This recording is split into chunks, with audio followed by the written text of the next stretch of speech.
Abbott. What time is it? It's time for the Abbott and Costello Show. We're on the air for ABC here in Hollywood. Well, what are we waiting for? Let's go with the Abbott and Costello Show.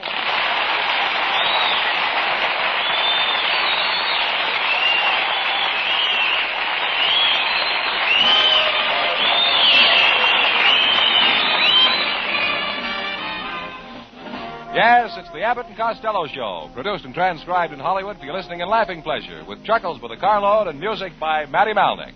So hold on to your chairs, folks, for here they are, Bud Abbott and Lou Costello.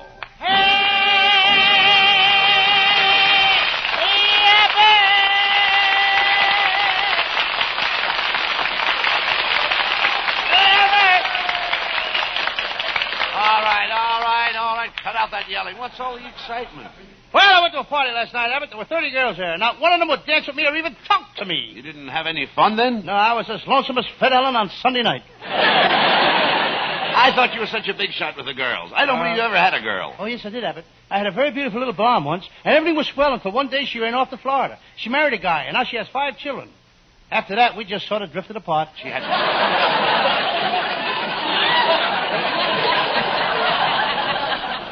Why don't you speak to my wife, Lou? She knows lots of nice girls. No, your wife don't like me, Abbott. Well, if you hang around with her more, you'll find me. You'll eventually get under her skin. Well, I guess one more lump won't hurt her. How can you talk that way about my wife? Remember the first night you met her? Yes. The minute she walked in the room, I said, there's either an ugly woman or a good-looking man. Costello, do you know you're getting more stupid every day? Gee, thanks, Abbott. I'm glad to know I'm not stagnating. Oh, get it.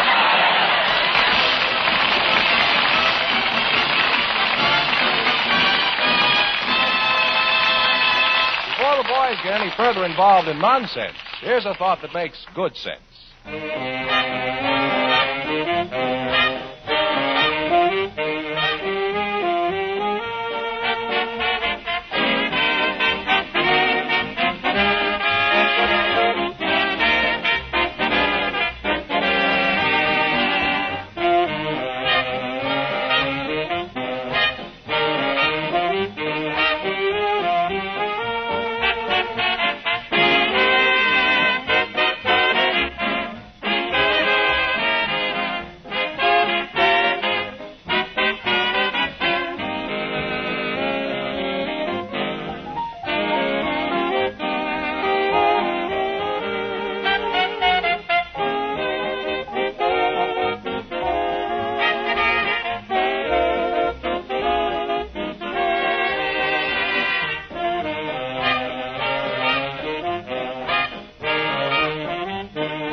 Stop that hollering.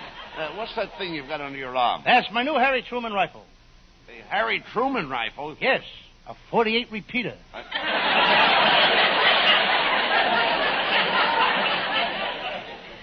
What happened to you last night? I called your house and you weren't home. Well, I went to the movies, Abbott. I saw one of those old-time pictures. It was all about the Romans. They had a chariot race in it, and it was won by a guy named Ben Hinn. Yeah. You dummy, you mean Ben Hur, not him, her. They were all dressed up in them bed sheets. You couldn't tell the hymns from the herd. Well, if you'd gone to school, Lou, you'd known the story of Ben Hur. Did you go to school, Abbott? Oh, certainly. I started in nursery school, and then I went to kindergarten. So what? I started in nursery school. I went to kindergarten. And I went from kindergarten to grammar school. So what? I went to kindergarten to grammar school. I went from grammar school to high school. You think they'll be as short as the meatballs this summer? Costello, you've got the brain of a monkey. I'll bet you I have not. Yeah? What do you want to bet? 15 bananas. Trying to insinuate that I'm ignorant? Abbott, you're nothing but a Hollywood character. Oh, what's a Hollywood character? A jerk with a personality. I'll ignore that remark because of your ignorance. Who's ignorant? When I went to school, I specialized in history. I can name off all the most important dates in history. All right, go ahead. Name some important dates. Well, I will. There's 1492, 1776, 1812, 1917, Rita Hayworth. Now, wait a minute.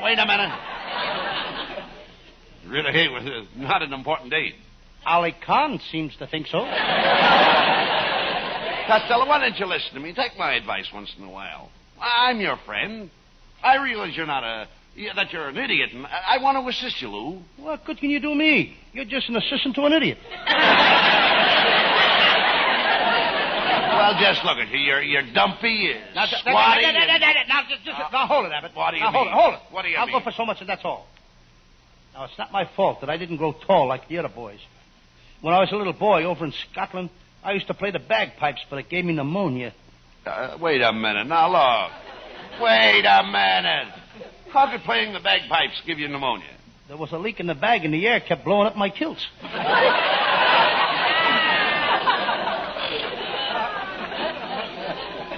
Instead of wearing a whisk broom in front of my kilts like the rest of the Scotsmen, I had to wear a hot water bottle. Well, you must have had a very poor childhood, Costello. I did, Abbott. We were very poor. My mother had to work, and she had to take in washing. She had to scrub office floors. She worked as a blacksmith. She drove an oil truck.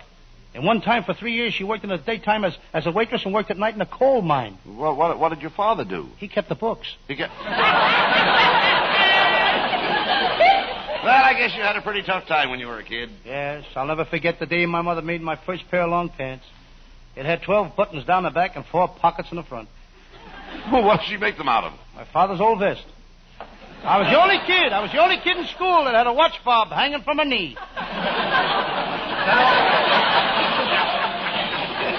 Were you very popular with the other kids in school, Lou? Oh, I was a pitcher on a baseball team. What a pitcher I was. I had a drop ball, a slow ball, a curve ball. Did you have a screwball? That was before I met you, Abbott. You dummy, you ought to be back in school right now. For your information, Abbott, I'm keeping steady company with a red-headed school teacher. What does she teach? She has a high school class of men all over 40 years old. 40-year-old man? Why don't they go to college? When she gets through teaching them, there's nothing else to learn. Running around with a school teacher. Why don't you find a nice girl and get married? I'm going to, Abbott, as soon as I get some money. Money. Costello, don't worry about money. Do you realize what money is? Money is the root of all evil. Money is an invention of the devil. Money is filthy lucre. Money causes misery. Money. That's what I think of money. May the Bank of America have mercy on your soul.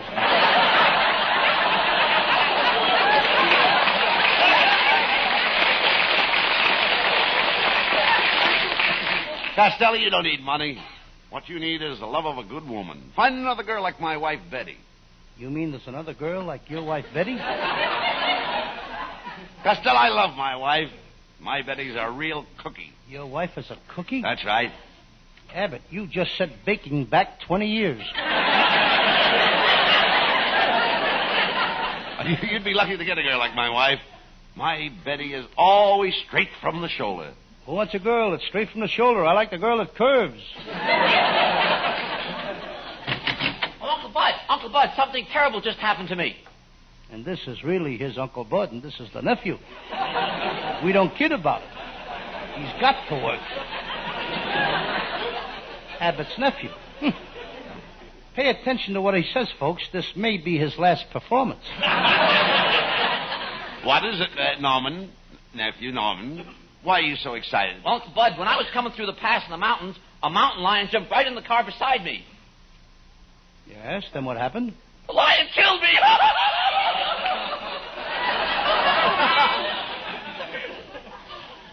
Wait a minute, Norman. You're not dead. Stop crying. You're working on the Abbott and Costello show. You're still living.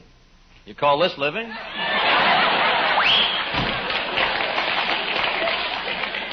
Really, though, sincerely, there goes a brilliant boy. His brain is on a slow boat to the Mayo Brothers. Now, you lay off, Norman. He's a very intelligent boy. He's always studying and reading. It wouldn't hurt you to do a little reading once in a while. Oh, Abbott, I do plenty of reading. When I was 7 years old, I started my first book, Little Red Riding Hood. I rented it from the library. It's the last time I'll ever rent a book from the library. Well, didn't you like Little Red Riding Hood? Abbott, up to now, I owe that library $2,800. And Little Red Riding Hood has yet to meet the wolf. Little Red Riding Hood. Why don't you read some of the newer books? I just bought Gypsy Rose Lee's new book. It's a story of her life. Well, what does Gypsy Rose Lee call her new book? The Leg and I. Why don't you read something educational, Lou? I am, Abbott. I just bought a book on inventions. It tells all about new gadgets. I bought one yesterday for my Aunt May. What kind of a gadget did you buy for your Aunt May? It's a new girdle that's made from surplus paratroopers harness, and it's a handy little thing. At night, she doesn't have to undress. She doesn't? No, she just jumps off the top of the dresser and pulls the ripcord. That's ridiculous. But, hey, I understand you're working on some kind of a silly invention yourself. And my invention is all finished, too, Abbott. It's a new kind of perfume.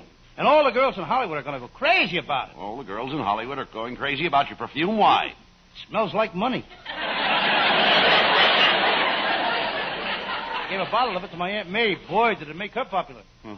Your Aunt May was never popular. Is that so? Back in Patterson, New Jersey, she was so popular, every guy in town used to drink champagne out of her slipper. And what did it get her? She's got the only big toe in the world that belongs to Alcoholics Anonymous.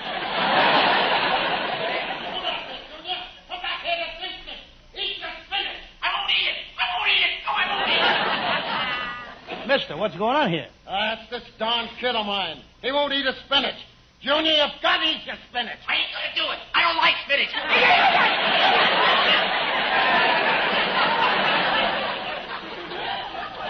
Well, you eat your spinach or Saturday, I'll make you go to see Abbott and Costello's picture, Mexican Hayride. No, you can't do that to me. I'll eat my spinach and my father stands that way.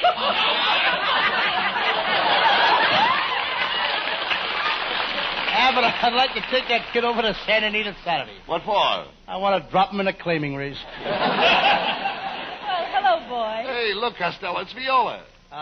Viola, you look very lovely tonight. Viola, I understand that you and Costello had a date last night. Where'd you go? Well, Costello had a terrible time making up his mind where to take me. Well, you see, I was trying to make up my mind between Ciro's and the Macombo.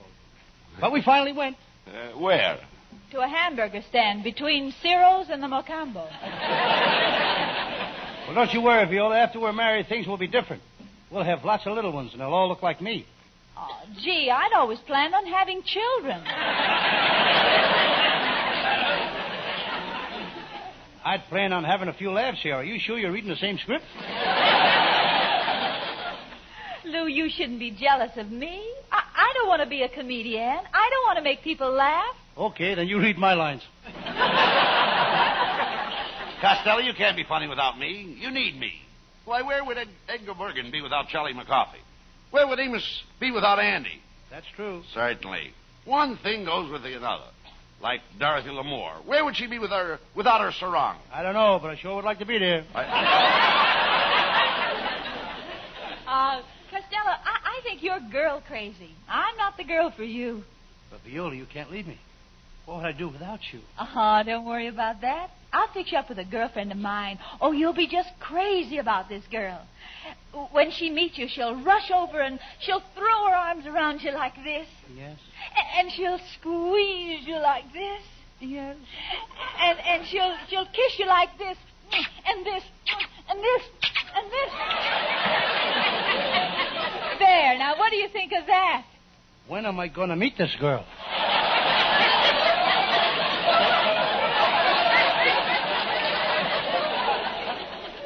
Viola, why don't you take pity on Costello and marry him? Then you'll be known as Mrs. Louis G. Costello. G? Oh, what does the G stand for, Costello? Don't you tell her, Abbott. Come on now. What does it stand for? George? No, I don't want to tell you. Oh, come on, Costello. What does the G stand for? Oh, do I have to tell you? Yes. Stands for Gloria. Gloria? Yes, my mother always wanted a girl, and my father didn't have the heart to tell her. Viola, why don't you forget Costello and come to the movies tonight and see our latest picture, Mexican Hayride? Oh, thanks, Bud, but I saw the picture already. Oh, you did? Tell me. How did you like my acting? Well, it was... I'd say... Well, let me put it this way. Sure. You know how Van Johnson has that dramatic touch? Oh, yes. And how Clark Gable has that forceful personality? Yes. And how Gregory Peck gives that little artistic extra something? Yeah. But what about me? Costello, can you drive a taxi cab? Now get this girl out of here, will you? Come on.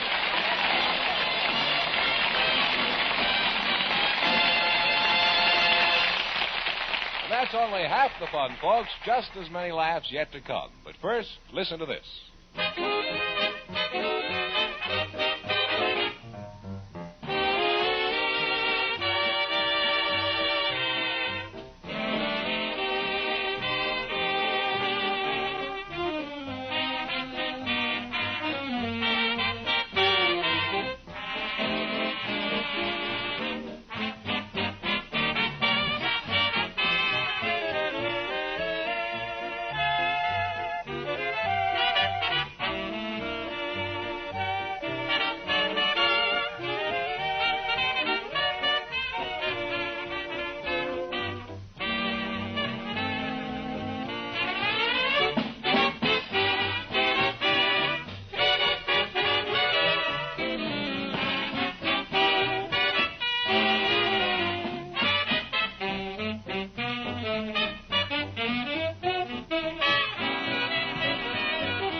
now the spotlight turns to Hal Winters, our singing star. Here he is with Matty Malnick and his orchestra.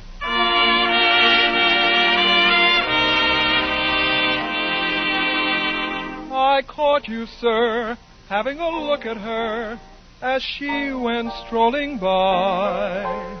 Now, didn't your heart beat boom, boom, boom, boom, boom, and didn't you sigh a sigh? I warn you, sir, don't start to dream of her.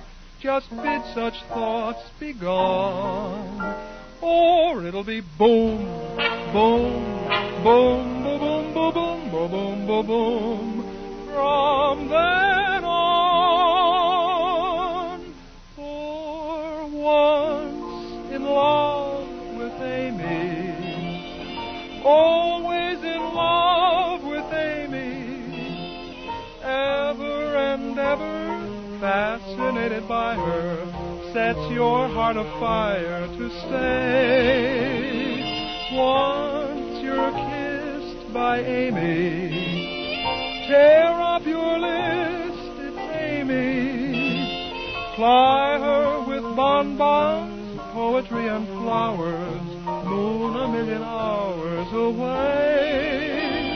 You might be quite the fickle-hearted rover, so carefree and bold, who loves a girl and later thinks it over and just quits cold. But once in love with Amy, always in love with Amy, ever and ever sweetly you romance her. Trouble is, the answer will be that Amy'd rather stay in love with me.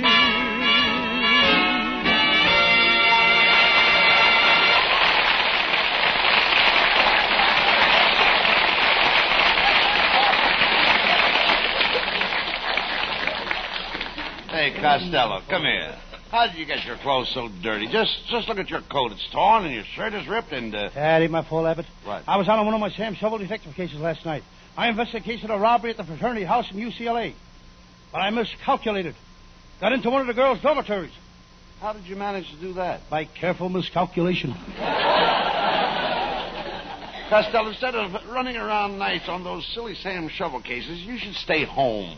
Oh, I do stay home a lot, Abbott. Every night last week I stayed home. I cleaned the house. I got a terrible servant problem. I find it very difficult to hold a maid. Now, what makes it so difficult for you to hold a maid? My mother keeps walking in the room. Never mind that. I understand you took your brother Pat to the movies last night. Oh, yes. But I ain't taking Pat to the movies no more. He acts very strange. The minute we got into the movie, Pat put his hat under the seat. Well, what's strange about that? What's the men put their hat under the seat?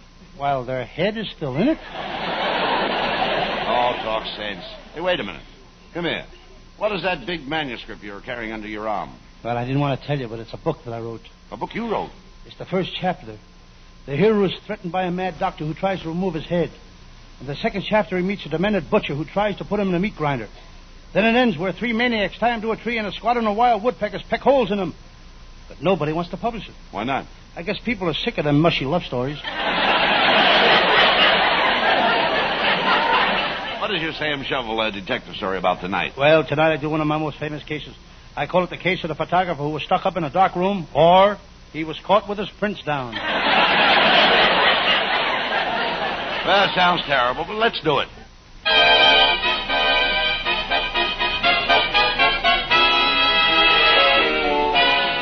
And now, the makers of Bebop Bubble Bath present the adventures of Sam Shovel, Private Detective. But first, a word about our product, Bebop Bubble Bath. Friends, would you like Bubbles in your bathtub? You would? Well, why not call up Bubbles and see if she needs a bath? Ladies, try Bebop Bubble Bath. We don't ask you to buy the large size, mind you. Just try a trio size package. It contains a 7-year supply. You'll find that if you use Bebop Bubble Bath every day for 7 years, you'll have skin just like a baby. A baby alligator. Listen to what people all over the country are saying about Bebop Bubble Bath. In Kansas. Give me Bebop Bubble Bath. In New Jersey.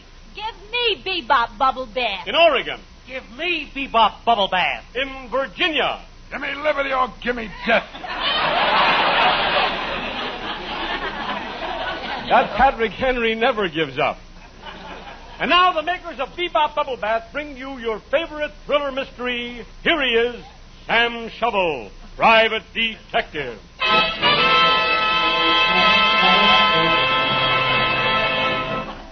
Yes. I'm Sam Shovel. Sam Shovel, private detective. The detective business has been mighty slow lately. Last night, having nothing to do, I went to a big public library and buried my nose in a book. This morning, I had a heck of a job finding it. I forgot what book I buried it in.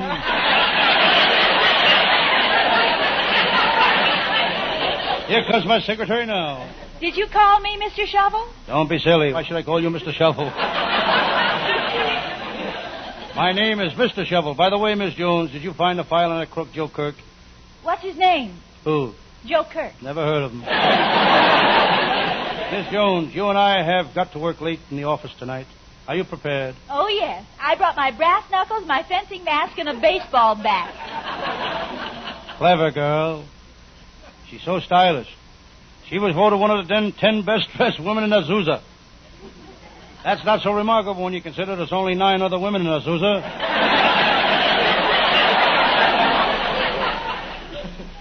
Suddenly, the inter-office communication system buzzes.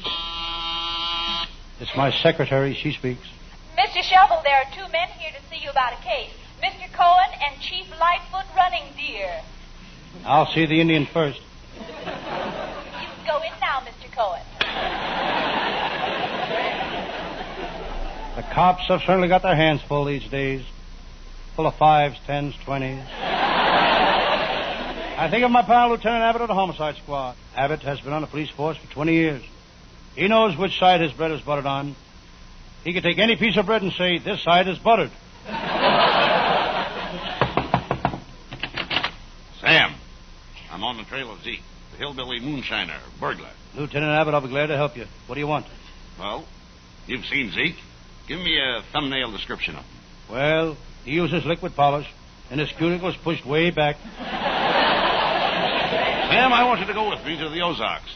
I've got to capture Zeke. It'll be a dangerous trip. Those hillbillies are strange people. They're always arguing, shooting and farming. Yep, shooting, fighting, and fertilizing. Come on, Sam, we're heading for the hill.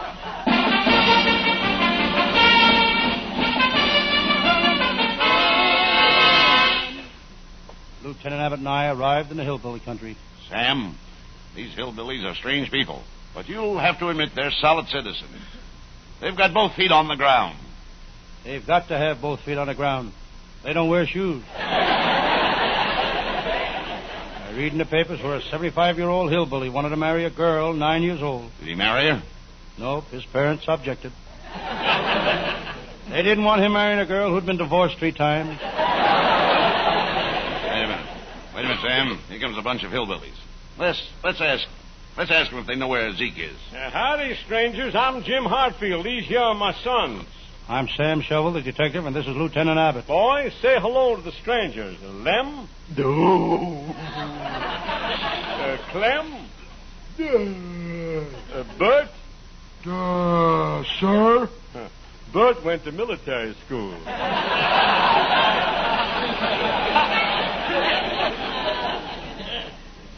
I don't like the looks of these guys, Abbott. The skinny one has got an ear of corn and 2 pumpkins. So what? They're farmers, and farmers have corn and pumpkins. Thrown out of their heads.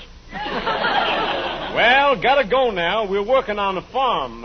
2 weeks ago, we dug a hole. Last week, we dropped the seed in it. And today, we're going to cover it up. Do you always work that hard? Yeah. Except when the weather gets bad, then it slows us up a little. So long. Boy, is that guy lazy. If he was a chicken, eggs and television sets would be the same price. Never mind him, Sam. We've got to find Zeke, the moonshiner. Hey, look over there behind those bushes. There's Zeke, the moonshiner still. Come on.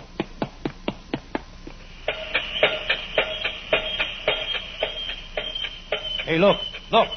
There's Zeke. He's making corn liquor. He's jumping up and down on the corn, crushing it. Hold on there, Zeke. We've got you covered. You're under arrest. Stop mashing that corn with your feet. What are you doing? I'm making some 90 proof corn liquor.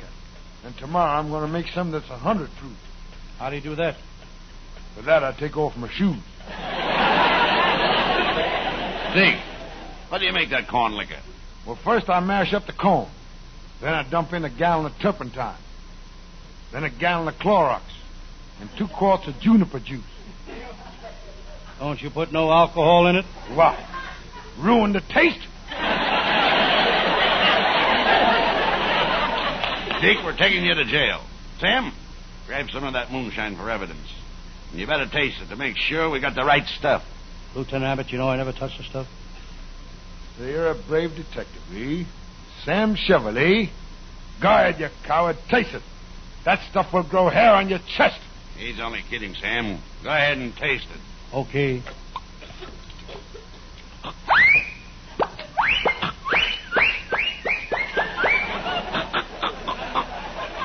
Sam!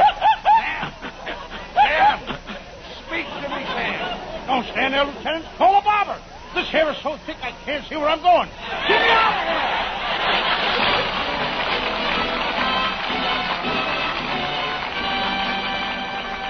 Now, before Abbott and Costello have their final fling, we bring you one more thought on this subject.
Costello, why don't you tell the folks about your next week's Sam Shovel story? Folks, my Sam Shovel story takes place in a chewing gum factory. I call it the case of the beautiful blonde who fell into a vat of soft gum, or there's good chews tonight. Yes, and our writers are working on the case right now. Our writing staff is headed by Eddie Foreman with Paul Conlon, Pat Costello, Martin Raggaway, and Len Stern. And our producer is Charles Vander. Be sure to be with us next Thursday night. Good night, folks. Good night, everybody in Patterson. Good night, come on. Aunt May, Uncle Mike, Uncle Tom, Aunt Eva. Listen each Thursday night at this time for another great Abbott and Costello show, produced and transcribed in Hollywood. Be sure to stay tuned for the outstanding entertainment which follows throughout the evening on this ABC station.